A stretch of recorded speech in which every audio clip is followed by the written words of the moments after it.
E aí, pessoal, depois daquele primeiro vídeo, né, que a gente fez a gravação, eu tô tendo essa ideia da gente fazer esses vídeos curtos aí acerca da, das nossas aulas, para não ficar muito cansativo, né? E assim, você possa assistir um vídeo mais curto, enfim, vamos tentar continuar nesse formato aqui.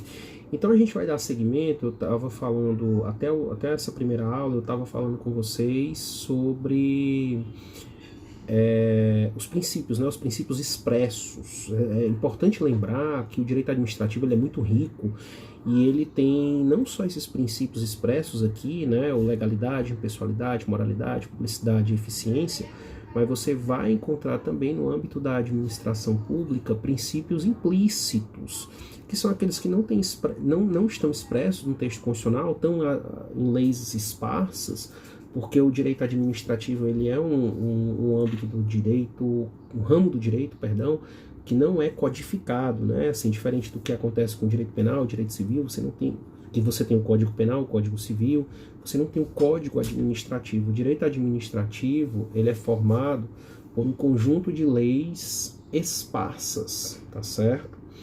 Então, diante disso, a gente encontra outros princípios que não estão expressos aqui na Constituição, mas que têm valor constitucional, como a indisponibilidade do interesse público,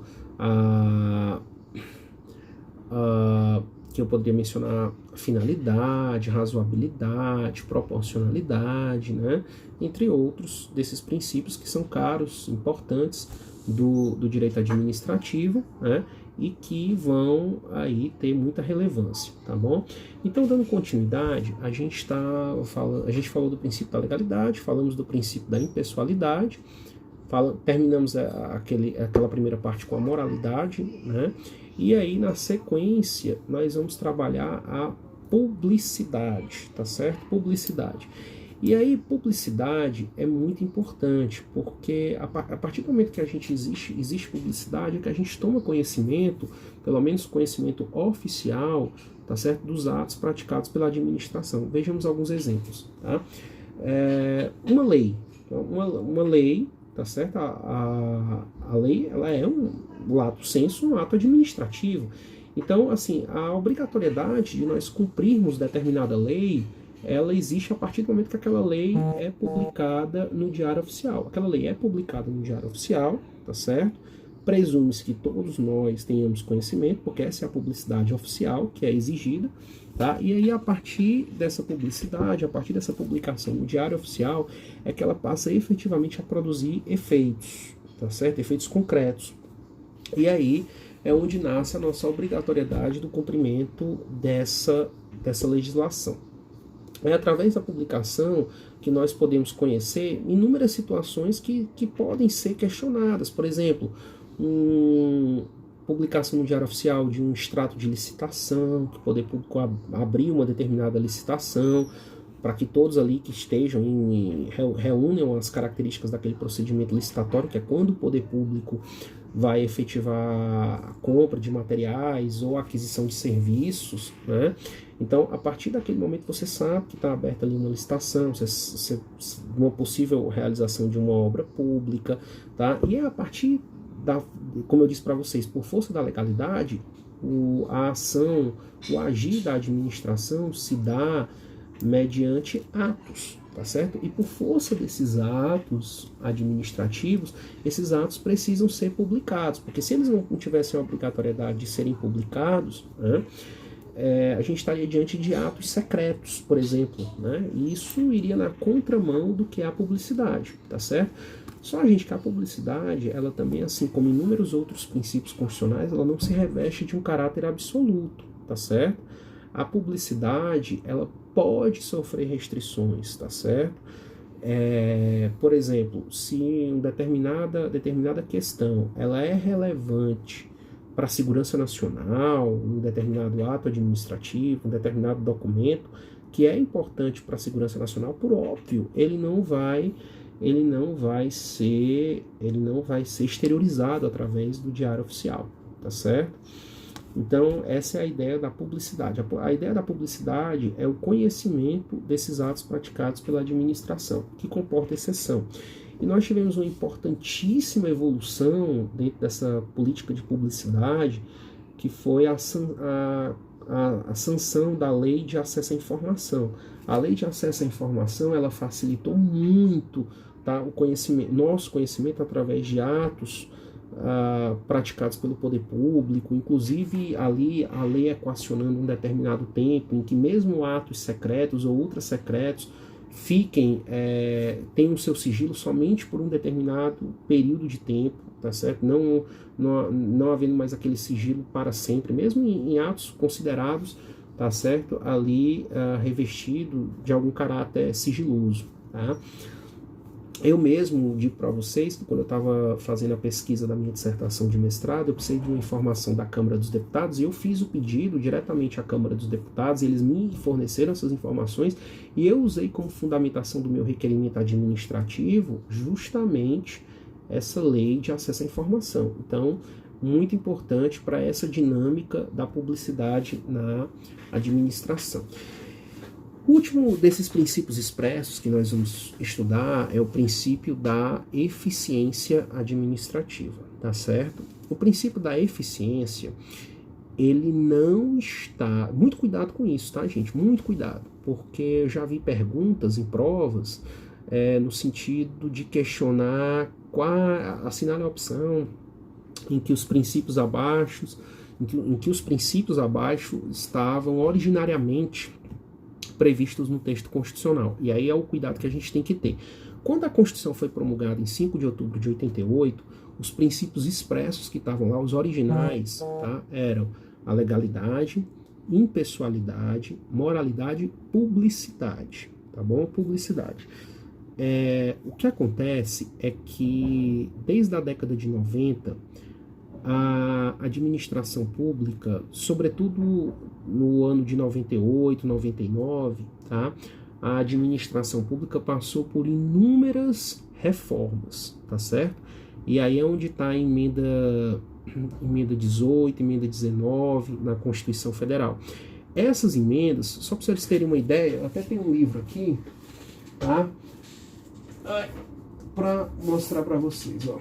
Um livro que foi só sobre a reforma administrativa. Você observa aqui, duas emendas, a emenda 19 e a emenda 20, tá certo? Esse livro aqui é Reforma Administrativa. Duas emendas só para reformarem aí a administração pública. Entre inúmeras mudanças provocadas por essas... Tanto que essas emendas ficaram, principalmente a 19, tá? Que essas emendas ficaram conhecidas como a reforma administrativa. Foi uma grande reforma que foi a tentativa de você transformar a administração pública brasileira. Nossa administração pública, um detalhe interessante, antes de eu falar sobre isso, um detalhe curioso. Quando a gente fala da nossa organização, da forma como a administração brasileira está organizada, gente, ela foi organizada em 1967. Estávamos ainda até no início da ditadura militar, e até hoje essa legislação do período militar está em vigor, que é o Decreto-Lei 200/67. O Decreto-Lei 200/67 é que faz toda a configuração, tá certo, da organização administrativa brasileira. E esse decreto acabou sendo recepcionado pela Constituição de 88 e acaba o quê? Sistematizando essa organização administrativa direta e indireta, tá? Só que assim, quando você faz uma análise, mesmo que perfunctória, que elementar sobre o Decreto-Lei 200/67, você verifica ali que a gente tinha uma administração pública muito burocrática. A administração brasileira, que vinha de décadas, tá?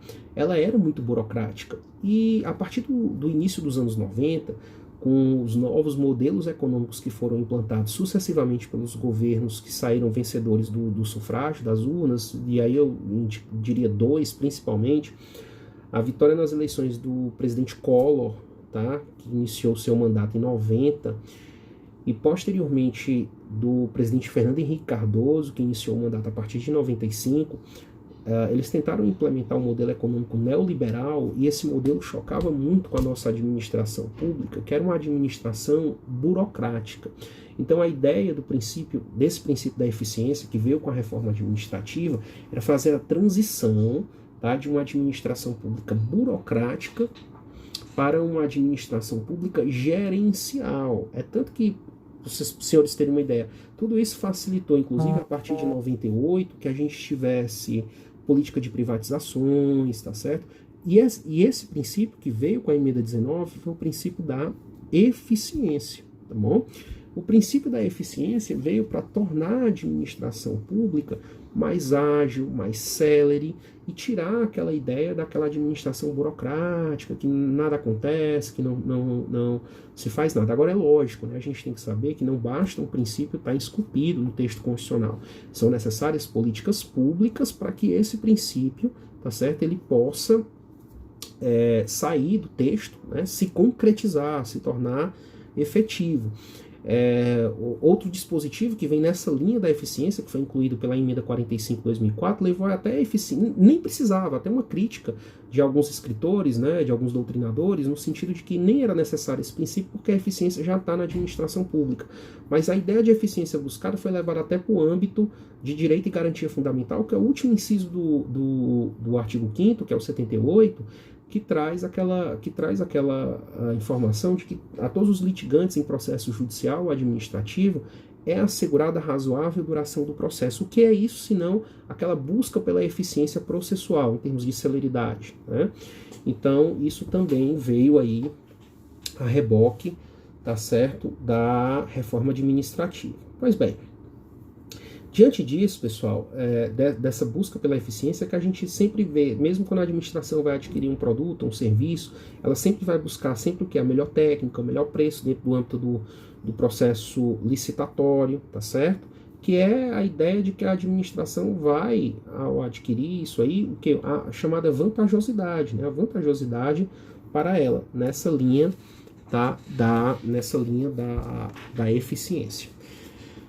Dando continuidade aqui, a gente vai partir para um outro ponto extremamente interessante, tá certo? Pessoal, na administração, no âmbito da administração pública, a gente ouve muito falar dessa ideia de cargos, empregos, funções, né? Cargos, empregos, funções, serviço público, ok? Então, eu queria discutir com vocês agora o seguinte: a gente vai já fazer a diferenciação do que é um cargo público, do que seria o servidor público, do que seria um empregado público, os chamados agentes temporários, tá? Mas a primeira coisa que eu gostaria de fazer com vocês era o seguinte: identificar a figura do agente público. Quem é esse agente público, tá? Quem é a figura do agente público? Por que é importante a gente saber, entender quem é esse agente público? Por exemplo, agente público são todas aquelas pessoas físicas, ou agente público, né, incumbidas de forma definitiva ou de forma transitória, tá, do exercício de alguma função estatal. Então, a pessoa física, ela pode ser tanto num caráter definitivo, quanto de forma transitória, ela vai exercer determinada função estatal. À medida que a gente for delineando aqui a aula, isso vai ficar mais claro para vocês, tá certo? Agora, alguém pode perguntar: por que é importante eu identificar quem são essas pessoas físicas incumbidas de um agir, de um atuar na administração pública? Pessoal, a gente precisa saber, até porque determinadas ações constitucionais, elas demandam que você tenha conhecimento de quem praticou um determinado ato. Por exemplo, a impetração de um mandado de segurança, tá certo? O mandado de segurança não é aquela ação que você ingressa, tá, contra pessoa A, B ou C, ou que você integra contra alguma pessoa jurídica. Não, o mandado de segurança é uma ação específica que vai na linha, tá certo, contra ato de autoridade. Então você precisa saber identificar quem é aquele agente público, tá, que praticou determinado ato, tá certo? Para que ele possa eventualmente vir a responder em juízo, explicar por que praticou, por que deixou de praticar determinado ato, e é assim que nasce, por exemplo, o mandado de segurança. É na identificação desse agente público que a gente vai ter até a questão relacionada ao sujeito eventualmente praticou um ato de improbidade administrativa, tá certo? Então, é mais ou menos assim que funciona. Quando a gente vai estudar os agentes públicos, e aí quem estiver fazendo alguma anotação, eu pediria que você anotasse, tá, da seguinte forma. É até como eu estou até dizendo a forma como eu aprendi, ficou aqui registrado na minha cabeça, espero que para sempre. Você coloca na sua anotação o agente público quanto um gênero e puxa umas setinhas aqui, tá? A gente vai dividir 3 categorias. Esse gênero, agente público enquanto gênero, tá certo? Gênero, agente público, tá bom? Então a gente vai 3 categorias. A primeira categoria, aí você coloca no seu caderno agentes públicos, puxa uma setinha, assim, uma setinha para cima e coloca lá agentes políticos, tá? Aí você coloca uma segunda setinha, você puxa essa segunda setinha e coloca agentes colaboradores, ou se você preferir até o nome mais comum de aparecer, que é particulares em colaboração com o poder público, tá até mais completo, tá? E você puxa uma terceira setinha para agentes administrativos, tá certo? Pronto, aí você tem, tá, o gênero, agentes públicos, aí vamos lá, agentes políticos, particulares em colaboração e os agentes administrativos. E aí eu vou trabalhar agora dentro desses 3 grupos, tá certo? Então vamos lá. O primeiro desses grupos aí, os agentes políticos. Pessoal, nós temos 2 correntes para definir os agentes políticos, tá? 2. Eu vou começar pela corrente minoritária. Corrente minoritária é muito simples, tá certo? Corrente minoritária é aquela que vai dizer que são agentes políticos, tá certo? Os políticos e seus colaboradores, tá certo? Os políticos propriamente dito, vamos lá, muito simples. O prefeito e seus secretários, o governador e seus secretários, o presidente da república e os seus ministros, esses seriam os agentes políticos. Seriam esses políticos aí, né, que atuam com poder político, decorrente, óbvio, da própria Constituição. Essa é a corrente minoritária. Tá? A corrente majoritária é aquela que vai dizer o seguinte, olha, na realidade, agentes políticos são aqueles, tá, cujo regime jurídico está na Constituição. Ou seja, são aqueles que atuam conforme determina a Constituição. Professor, o que vem a ser esse regime jurídico? Tá? Esse regime jurídico ele diz respeito, pessoal, a direitos, vantagens, garantias para você exercer a investidura, né, que é o ingresso, para você exercer a sua atividade. Tá? Então, vamos lá. Esse grupo ele é mais amplo, porque uma coisa são os políticos e seus colaboradores. Isso é uma coisa, porque são aqueles que simplesmente atuam com poder político, são aqueles que vêm egresso ali do processo político eleitoral, né? Agora, quando essa segunda corrente ela abre, ela diz assim, olha, são todos aqueles que atuam conforme a Constituição, ou que o seu regime jurídico está na Constituição, opa, aí nós temos um acréscimo. Vão entrar, por exemplo, nesse grupo, só para os senhores terem uma ideia, juízes de direito, tá? Membros do Ministério Público, porque se você olhar na Constituição, tá certo?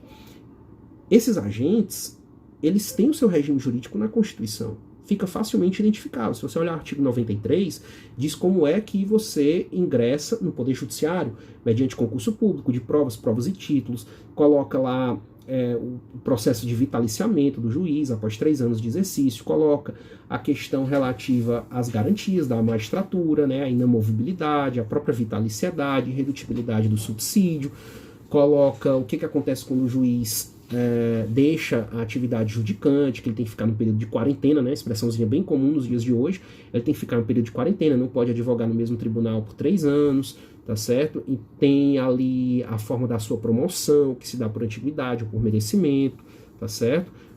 De entrância para entrância. Então, você observa, e o mesmo se aplica aos membros do Ministério Público, e você observa, né, nessa linha, tá, que o seu regime jurídico realmente está na Constituição. Então, essa segunda corrente, para definir os agentes políticos, ela é uma corrente tida por majoritária, tá certo?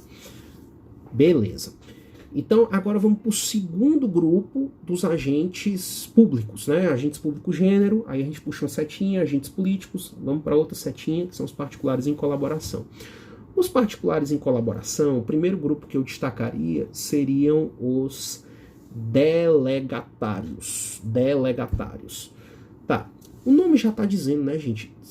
Agente delegatário recebe alguma delegação de atividade administrativa. Agora perceba, a administração transfere o exercício da atividade, mas não a sua titularidade. Quem é o titular daquela atividade continua sendo o poder público, tá certo? Continua sendo o poder público. Mas ali, naquele momento que recebe a delegação da atividade, o particular exerce aquela atividade por sua conta e risco, tá? Inclusive o risco de perder até a própria delegação da administração, do exercício da atividade, tá? Agora perceba, pessoal, o que acontece? Outro exemplo que eu posso utilizar com vocês. Esses delegatários, eles podem, inclusive, celebrar um contrato administrativo com o poder público, como acontece com concessionários, permissionários, tá certo? O serviço público, como se dá, por exemplo, com a telefonia, com energia elétrica, tá certo? Eles celebram um contrato e percebam. E aí vem um detalhe muito importante dessa atividade, que o nome dessa atividade é particulares em colaboração com o poder público. Perceba isso, tá? Porque você vai perceber o seguinte, que esses particulares em colaboração com o poder público, eles não serão remunerados diretamente pelos cofres públicos. Isso é importante, tá? Perceba, quando você perceba um concessionário de serviço público, um permissionário, caso de energia elétrica, ele é remunerado pelo poder público? Não, ele é remunerado pelas tarifas que você paga na conta de energia, certo? Outro exemplo aí muito interessante relativamente a delegatários, tá? Os titulares de cartório, tá? Os notários, titulares de cartório. Se você tiver alguma dúvida, você pode fazer até uma leitura do artigo 236 da Constituição, que fala da atividade notarial, que ali você verifica justamente isso, que o particular exerce a atividade notarial, tá certo? Por delegação do poder público, tá? E aí, como é que os tabelionatos, os cartórios, eles são remunerados? Eles são remunerados pelas taxas cartorárias, na realidade, os emolumentos cartorários, né? É aquele emolumento cartorário quando você precisa de uma certidão, quando você precisa de algum serviço do cartório, são aqueles emolumentos que você paga que remuneram toda a atividade cartorária. Tá? E dentro daqueles emolumentos que você paga, há uma discriminaçãozinha, tem a taxa judiciária, que essa daí ela tem natureza tributária, vai para os cofres públicos, tá? E ali, todo aquele cartório, ele não é remunerado pelo poder público, o cartório não recebe nenhum tipo de subvenção do poder público, ele existe, e a forma como ele se mantém é justamente através desses emolumentos cartorários que a gente paga quando há necessidade do exercício, do serviço do cartório, tá? Também entrariam nesse grupo aí leiloeiros, tradutores, tá certo? Dentro dessa figura dos delegatários. A segunda categoria dos particulares em colaboração, a doutrina do direito administrativo, a gente chama de agentes honoríficos, tá? Primeira coisa, por que honoríficos? Honoríficos vem de honra, né?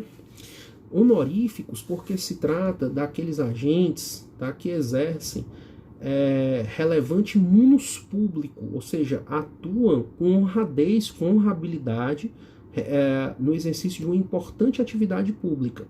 Posso utilizar como exemplo aqui para vocês muito tranquilamente, e é muito fácil de perceber isso, dois exemplos que são utilizados em todos os livros, né? Que são os jurados que participam do tribunal do júri, né? Perceba, você que vai ser jurado, ou se você já tiver sido jurado, você não recebeu nenhuma contraprestação por estar ali no júri, né? Eu já tive até um aluno que brincando falou, professor, mas tem um lanche e tal. Pô, peraí, mas lanche não tem natureza, né? Não tem natureza de contraprestação, tá certo? E você verifica também os cartórios, os mesários em período eleitoral, né? Aqueles mesários que ficam ali em período eleitoral, são sorteados, são escolhidos, eles também não recebem, tá certo? Eles também não recebem uma contraprestação por naquele dia ali do período eleitoral eles contribuírem para o fortalecimento da democracia, né?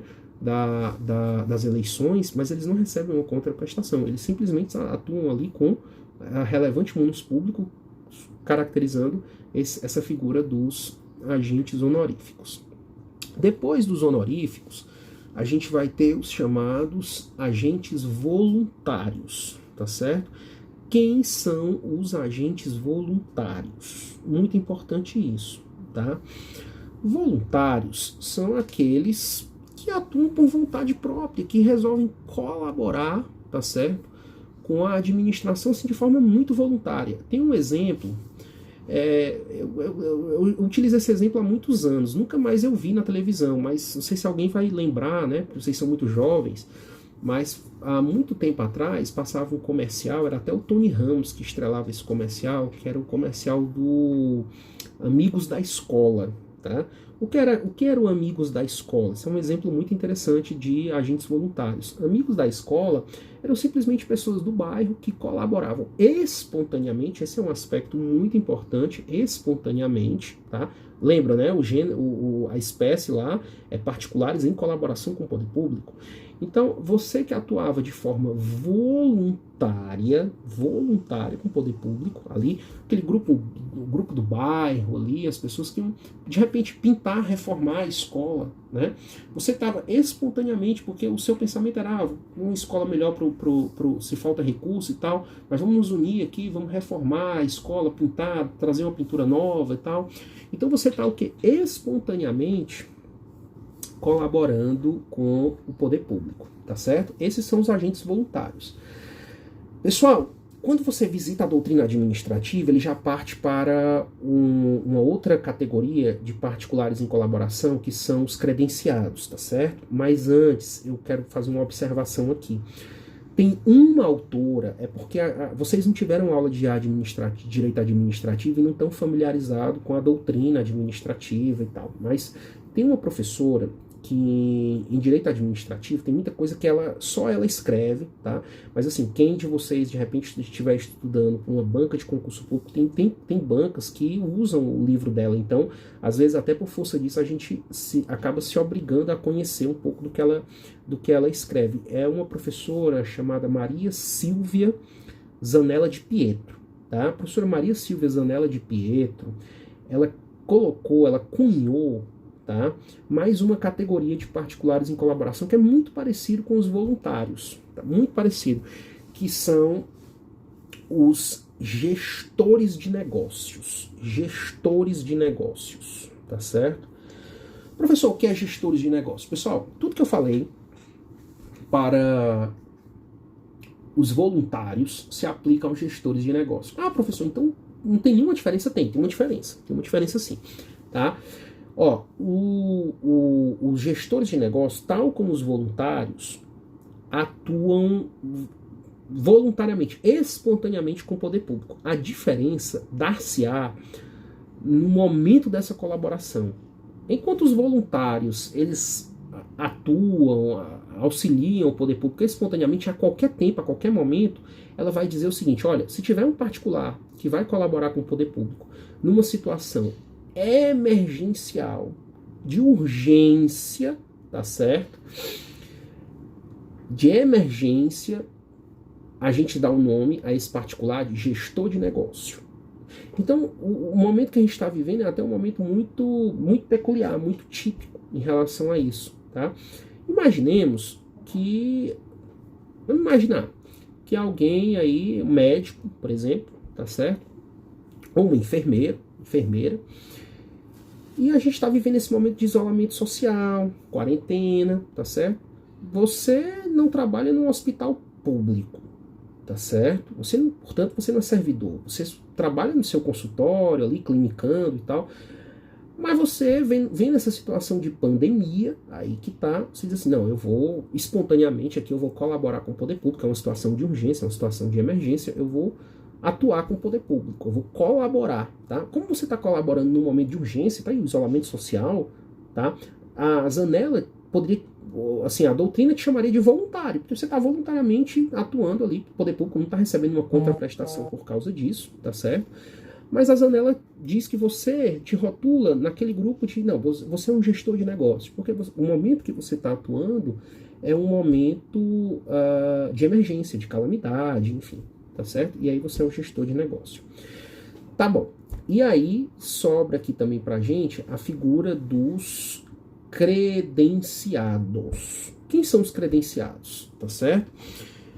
Pessoal, é o seguinte, credenciado é aquela pessoa que a administração credencia para atuar em nome dela, tá certo? Praticar um ato, praticar uma determinada situação em nome dela. O exemplo que eu acho melhor para a gente entender a figura dos credenciados é o seguinte, tá?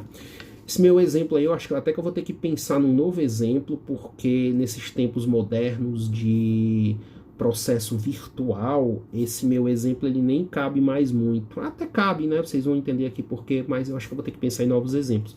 Porque didaticamente ele é um exemplo muito bom. Pessoal, é o seguinte, eu quero que vocês imaginem um determinado município muito pequeno, município pobre, de 10, 12 mil habitantes, tá certo? Um município desses, muitas vezes, ele não tem nenhuma procuradoria judicial para fazer a defesa judicial e extrajudicial do município. Muitas vezes ele tem só um advogado nomeado ali para fazer a prática, para fazer a defesa desse município. Mas vamos imaginar, hipoteticamente, para a gente compreender a figura dos credenciados, vamos imaginar o seguinte, que algum processo foi movido contra esse município e por força de recurso, nesse nosso incrível sistema recursal brasileiro, esse processo chegou num tribunal superior em Brasília, tá certo? E aí, por que o meu exemplo está caducando? Porque hoje em dia o processo é virtual, então, sim, você conseguiria fazer tudo virtualmente, remotamente, mas se você pegar um processo antes dessa virtualização, que foi se iniciando a partir ali de 2016, 2017, a implantação, que aí você tem um processo físico, ainda naquele papel, né? No papel, e o processo virtual. Vamos imaginar que seja uma situação de um processo físico que esse município tenha, e aí eu pergunto a vocês, olha só, para esse município, que já é um município pobre, um município pequeno, um município sem recursos, né? Como é que faria para poder verificar, por exemplo, um ato processual desse processo que hipoteticamente está lá no Superior Tribunal de Justiça com sede em Brasília, né? Como é que se faria isso aí? Ou seja, o município teria que arcar com as despesas de ida desse advogado até lá, né? Passagem, translado, hotel, refeição, tá certo? Para que esse advogado fosse lá só olhar uma providência processual que foi necessário para aquele processo. Eu pergunto a vocês, não seria mais interessante até para o erário que o município credenciasse um advogado lá em Brasília, para que esse advogado simplesmente fosse ao STJ verificar qual foi a providência processual, tá certo? E houvesse a comunicação ao município ou ao advogado do município. Seria ou não seria? Então, na realidade, ali há um credenciamento, tá certo? Um credenciamento para que uma pessoa pratique um determinado ato em nome da administração. Tão logo praticou esse ato, você não cria nenhuma relação jurídica propriamente dita com essa pessoa, tá certo? De maneira que possa configurar até uma relação direta com a administração pública. Ela apenas foi credenciada para praticar um determinado ato e pronto, tá certo? Ali, simplesmente o seu papel foi esse. Pessoal, a terceira linha é os agentes administrativos, tá certo? Como nós já estamos aqui ao redor de 35 minutos, eu vou dar prosseguimento nessa matéria em um outro vídeo, tá certo? Conto com a colaboração de vocês, sempre à disposição para as dúvidas que eventualmente ficaram aí na gravação desses 2 vídeos. Forte abraço e posteriormente eu volto aí com novos vídeos, tá bom? Grande abraço, até a próxima.